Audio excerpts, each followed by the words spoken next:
கிறிஸ்துவுக்குள் பிரியமானவர்களே, ஆண்டவராகிய இயேசு கிறிஸ்துவின் விலையேற பெற்ற திரு நாமத்தினாலே உங்கள் அனைவரையும் அன்போடு கூட வாழ்த்துகின்றேன், வரவேற்கின்றேன். இந்த மாலை தியானத்திற்கு வருகை புரிந்திருக்கிற இணையதளம் வாயிலாக இதை கேட்டுக்கொண்டிருக்கிற உங்கள் யாவருக்கும் என்னுடைய மனமார்ந்த வாழ்த்துதலையும் நன்றியும் அன்போடு கூட தெரிவித்துக் கொள்கின்றேன். கண்களை மூடி ஆண்டவரை நோக்கி பார்ப்போம். கிருபை நிறைந்த அன்பின் தகப்பனே, இந்த மாலை வேளைக்காக உமக்கு நன்றி செலுத்துகின்றோம். இந்த லெந்து காலகட்டங்களிலே நாங்கள் சிந்திக்கின்ற இந்த திருமறை பகுதிகள் மீண்டும் ஆண்டவரே உம் அன்புக்கு நேராகவும் ஆண்டவரே உம்முடைய பரிசுத்தத்திற்கு நேராகவும் நாம் திரும்ப நீர் கிருபை தரும்படியாக ஜெபிக்கின்றோம். இதை கேட்டுக்கொண்டிருக்கிற ஒவ்வொருவரையும் நீர் ஆசீர்வதியும். இயேசு கிறிஸ்துவின் மூலம் வேண்டிக் கொள்கிறோம் பரலோக பிதாவே, ஆமென். கிறிஸ்துவுக்குள் பிரியமானவர்களே, இந்த நாளிலே இந்த மாலை வேளையிலே நாம் தியானிக்கும்படியாக நமக்கு கொடுக்கப்பட்டிருக்கிற திருமறை பகுதி மத்தேயு நற்செய்தி நூல் 5ஆம் அதிகாரம் வசனங்கள் 33 முதல் 38 வரை நாம் தியானிக்க இருக்கின்றோம். இந்த பகுதியிலே பொய் ஆணையிடாமல் என்று சொல்லி திருமறையிலே நாம் பார்க்கின்றோம். இந்த பொய் ஆணையிடாமல் என்று சொல்லி பார்க்கிற போது சனகரிப்பு சங்கம் என்று சொல்லி ஆலோசனை சங்கம் என்பது இயேசு கிறிஸ்து வாழ்ந்த காலகட்டத்திலே இருந்தது. இது யூத மதத்தினுடைய உச்ச நீதிமன்றமாக பிரதான ஆசாரியர்கள் மற்ற மத தலைவர்கள் உள்ளடக்கிய ஒரு சங்கமாக, அதிகாரம் படைத்த ஒரு சங்கமாக இது இருந்தது. இந்த சங்கம் கைது செய்யக்கூடிய ஒரு அதிகாரத்தையும் அதே வேளையில் மரண தண்டனை வழங்கக்கூடிய அளவில் அவர்களுக்கு அதிகாரம் கொடுக்கப்பட்டிருந்தது. ஆகவே இந்த சனகரிப்பு சங்கம் யாரெல்லாம் குற்றம் இழைத்திருக்கிறார்களோ, திருச்சபைக்கு எதிராகவோ கட்டளைகளுக்கு எதிராகவோ யாரெல்லாம் பிழை செய்திருக்கிறார்களோ அவர்களை விசாரிக்கக்கூடிய, அவர்களுக்கு தண்டனை கொடுக்கக்கூடிய ஒரு சங்கமாக இது இருந்தது. அவ்வண்ணமாக தான் இயேசு கிறிஸ்துவை விசாரிக்கின்ற போது காய்பா மத்தேயு நற்செய்தி நூல் 26ஆம் அதிகாரம் 57ஆம் வசனத்திலே நாம் பார்க்கின்றோம். அங்கே இயேசுவை காய்பா என்பவன் விசாரிக்கிறதை நாம் பார்க்கின்றோம். அது மாத்திரமல்ல, அப்போஸ்தலர் 23ஆம் அதிகாரம் 2ஆம் வசனத்திலே பவுல் அடிகளாரை, அருமையான பிரதான ஆசிரியராக இருந்த அனனியா அவர்கள் விசாரிப்பதை நாம் திருமறையில் பார்க்கின்றோம். ஏன் அவர்கள் விசாரிக்கின்ற பொழுது இந்த பொய் ஆணையிடாமல் கடவுளின் பெயரில் ஆணையிட்டு கேட்பது இவர்களுடைய வழக்கமாக இருந்தது. ஏன் என்று சொன்னால், கடவுளுக்கு பயந்து உண்மையை சொல்வார்கள் என்று அவர்கள் நம்பிக்கொண்டிருந்தார்கள். ஆகவேதான் கடவுளுடைய பெயரிலே அவர்களிடத்திலே ஆணையிட்டு கேட்கக்கூடிய, அல்லது நீங்கள் சத்தியம் பண்ண வேண்டும், நீங்கள் வாக்குறுதியை கொடுக்க வேண்டும் என்று சொல்லி அங்கே அவர்கள் வலியுறுத்துகிறதை நாம் பார்க்கின்றோம். அது மாத்திரமல்ல, அப்போஸ்தலர் நடபடிகள் 5ஆம் அதிகாரம் 4ஆம் வசனத்திலே அங்கே பேதுருவினிடத்திலே வந்து அனனியா சப்பீரால் இருவரும் தாங்களுடைய எல்லா விதமான சொத்துக்களையும் விற்று கடவுளுடைய சமூகத்திலே வந்து அவர்கள் கொடுக்கின்ற பொழுது ஒரு பகுதியை அவர்கள் மறைத்து வைத்து விட்டு மற்ற காரியத்தை கொண்டு வந்து அவர்கள் படைக்கிறார்கள். அப்பொழுது பேதுரு அவரிடத்தில் கேட்கிற போது அவர்கள் என்ன செய்கிறார்கள்? பொய் சொல்லுகிறார்கள். ஆகவேதான் அங்கே சொல்லப்பட்டிருக்கிறது, கடவுளிடம் அல்லவா பொய் சொல்ல நீங்கள் துணிந்து விட்டீர்கள் என்று சொல்லி அங்கே பேதுரு அவர்களிடத்திலே கேட்கிறதை பார்க்கின்றோம். அது மாத்திரமல்ல, இயேசு கிறிஸ்துவை விசாரணைக்கு உட்படுத்துகிற பொழுது மத்தேயு நற்செய்தி நூல் 26ஆம் அதிகாரம் 63ஆம் வசனத்திலே ஜீவனுள்ள தேவரின் பேரில் உன்னை ஆணையிட்டு கேட்கின்றேன், ஜீவனுள்ள தேவன் பேரில் உன்னை ஆணையிட்டு கேட்கிறேன் என்று சொல்லி கடவுள் பேரிலே சத்தியம் செய்து நீ உண்மையை சொல்ல வேண்டும் என்று சொல்லி அங்கே கேட்கிறதை பார்க்கின்றோம். ஏன் என்று சொன்னால், இயேசு கிறிஸ்து அங்கே உண்மையை சொல்லுகின்றார், சிலுவையில் அறையப்படுகிறார். ஏன் என்று சொன்னால், இயேசு கிறிஸ்துவை தேவகுமாரன் என்று சொல்லி அங்கே அவர் வலியுறுத்திய பொழுது அவர்கள் அனைவரும் இது தேவ தூஷணம், இவர் கடவுளுக்கு விரோதமானவர், இவர் 10 கட்டளைக்கு விரோதமானவர், இவர் திருச்சபைக்கு விரோதமானவர் என்ற ஒரு கூக்குரலை அங்கே எடுக்கிறதை நாம் பார்க்கின்றோம். ஆகவே கிறிஸ்துவுக்குள் பிரியமானவர்களே, பொய் சொல்லாமல் இருக்க வேண்டும். அது மாத்திரமல்ல, சத்தியம் பண்ணாமல் இருக்க வேண்டும் என்பதை திருமறை மிகவும் வலியுறுத்தி சொல்லக்கூடிய ஒன்றாக இருக்கிறது.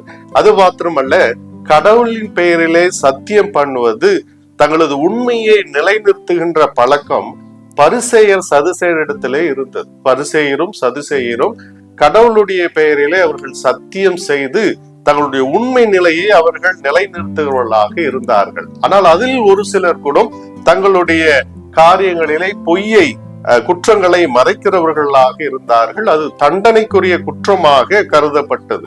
ஆகவேதான் யாத்திராகமம் 20ஆம் அதிகாரம் 7ஆம் வசனத்திலே கடவுளின் பெயரை வீணில் வழங்குவது கடவுள் தண்டிப்பார், அது கடவுளுக்கு விரோதமானது, அது குற்றம் என்று சொல்லி அங்கே பார்க்கிறோம். அது மாத்திரமல்ல, லேவியராகவும் 19ஆம் அதிகாரம் 12ஆம் வசனத்துல என் நாமத்தை கொண்டு பொய் சொல்லுகிறவன் என் நாமத்தை பரிசுத்த குலைச்சலாக்குகின்றான்.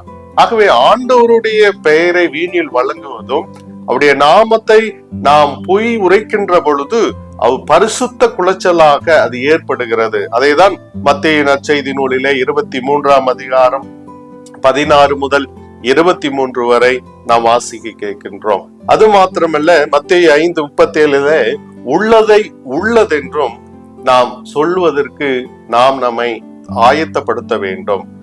நாம் பொய் உரைப்போமானால் அது தீமையினால் வரக்கூடியதாக, அது தண்டனையை தரக்கூடிய ஒன்றாக இருக்கிறது. ஆகவே மனித தீமையை மூடி மறைக்க கடவுள் ஒருபோதும் அக்காலத்திற்கு வரவே மாட்டார். மனிதனுடைய தீமையை மூடி மறைப்பதற்கு கடவுள் ஒரு நாளும் அக்காலத்திற்கு வரமாட்டார். அதே போல பரிசுத்த ஆவியானவர் பரிந்து பேசுகிறவர் தான். ஆனால் தீமையை மூடி மறைக்க ஒரு நாளும் வக்கீலாக வாதாடவும் வரமாட்டார். ஆகவேதான் வேதத்திலே சொல்லப்பட்டிருக்கிறது, ஒருவன் பொருத்தனை ஏறெடுப்பானால், ஒருவன் நேர்ந்து கொள்ளுவானால், ஒருவன் கடவுளத்திலே வாக்கு கொடுப்பானால் அதை நிறைவேற்றியே ஆக வேண்டும். கடவுள் வாக்கு மாறாதவர். ஆகவே அவருடைய பிள்ளைகளாகிய நாம் வாக்கு மாறாதவர்களாக இருக்க வேண்டும். வேதத்திலே 3 பேர் தங்களுடைய வாழ்விலே பொருத்தனை ஏறெடுக்கிறார். யாக்கோபு, அவன் என்ன செய்கின்றான்? ஆதியாகமம் 28ஆம் அதிகாரம் 20 முதல் 22 வரை நாம் வாசிக்கின்ற பொழுது அங்கே யாக்கோபு ஆண்டவரிடத்திலே பொருத்தனையை ஏறெடுக்கின்றான். அந்த பொருத்தனையை அவன் நிறைவேற்றுகின்றான். அதே போல எப்தா, நியாயாதிபதிகள் 11ஆம் அதிகாரம் 30ஆம் வசனத்திலே நாம் பார்க்கின்றோம். அங்கே எப்தா ஒரு பொருத்தனையை அவன் ஏறெடுக்கிறான். அந்த பொருத்தனையை அவன் நிறைவேற்றுகின்றான். அதே போல 1 சாமுவேல் 1ஆம் அதிகாரம் 26 முதல் 28 வரை நாம் வாசிக்கின்ற பொழுது அங்கே அன்னாள் ஒரு பொருத்தனையை ஏறெடுக்கிறாள். அந்த பொருத்தனையை அவள் நிறைவேற்றுகிறார். ஆகவே வேதம் மிக தெல்ல தெளிவாக சொல்லுகிறது, கர்த்தரிடத்தில் நாம் வாக்கு கொடுத்தால் அதை நிறைவேற்றி ஆக வேண்டும். ஏனென்று சொன்னால் கடவுள் வார்த்தையில் உண்மை உள்ளவராக இருக்கிறார், வாக்கு மாறாதவராக இருக்கிறார். அநேக வேளைகளிலே நாம் ஆண்டவரிடத்திலே பல வாக்குறுதிகளை, நான் பொய் பேச மாட்டேன், நான் தினமும் வேதத்தை படிப்பேன், நான் தினமும் ஜெபிப்பேன், நான் தினமும் ஆண்டவருக்காக நான் பரிசுத்தமாய் வாழ்வேன் என்று சொல்லி வாக்கு கொடுத்திருப்போம். ஆண்டவரின் பேரிலே நாம் என்ன செய்ய உறுதிமொழி எடுத்திருப்போம். அந்த இதை நாம் நிறைவேற்றுவர்களாக நாம் இருக்கிறோமா? இந்த லெந்து காலங்களிலே நாம் ஆண்டவருக்கு நேராக திரும்புவோம், திருமறைக்கு நேராக திரும்புவோம், திருச்சபைக்கு நேராக திரும்புவோம், சிலுவைக்கு நேராக திரும்புவோம். ஆண்டவர் நம்மிடத்திலே உண்மையை எதிர்பார்க்கிறார். உண்மை உள்ளவர்களுக்கு ஆண்டவர் சகல நன்மையும் கொடுக்கிறவராக இருக்கிறார். ஆகவே இந்த லெந்து காலங்கள் நாம் நம்மை சீர்தூக்கி பார்க்கின்ற காலம், நம்மை பரிசோதிக்கின்ற காலம், நம்மை புடமிடுகின்ற காலம். ஆண்டவருடைய சமூகத்துல, ஆண்டவரே என்னிடத்தில் ஏதாவது ஒரு குறை இருக்கிறதா? அந்த குறையை இந்த லெந்து காலங்களிலே நான் நிவர்த்தி செய்வதற்கு, என்னை நான் உம்மிடம் இன்னும் கிட்டி சேர்வதற்கு எனக்கு உதவி செய்யும் என்று சொல்லி ஆண்டவரிடத்துல கேட்போம்.